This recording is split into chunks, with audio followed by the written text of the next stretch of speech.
Pas facile de se frayer un chemin au milieu des 68 bureaux de vote.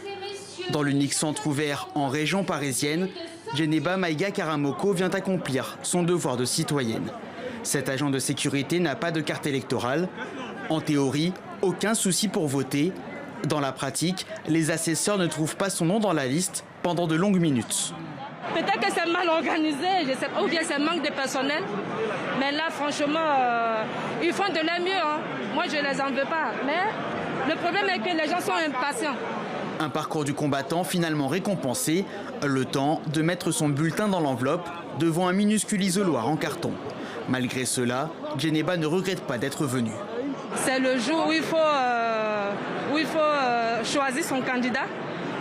Donc on est obligé de patienter. Tu prends une journée entière pour venir voter pour ton candidat. Et ça fait plaisir.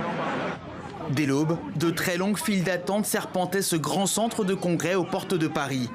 Et parmi les milliers de personnes présentes, ceux que nous avons rencontrés étaient en grande majorité favorables au président sortant. À l'ouverture des portes, c'était la cohue. Tant pis pour la distanciation sociale en pleine épidémie de coronavirus.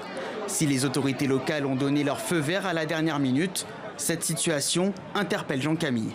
Pendant que les Français sont confinés, on a d'autres personnes qui vont constituer des foyers, un véritable cluster. Ils vont sortir, ils vont forcément contaminer. Donc on comprend difficilement comment ça a pu être possible. En revanche, le port obligatoire du masque était bien respecté. Pas d'incident à signaler tout au long de la journée.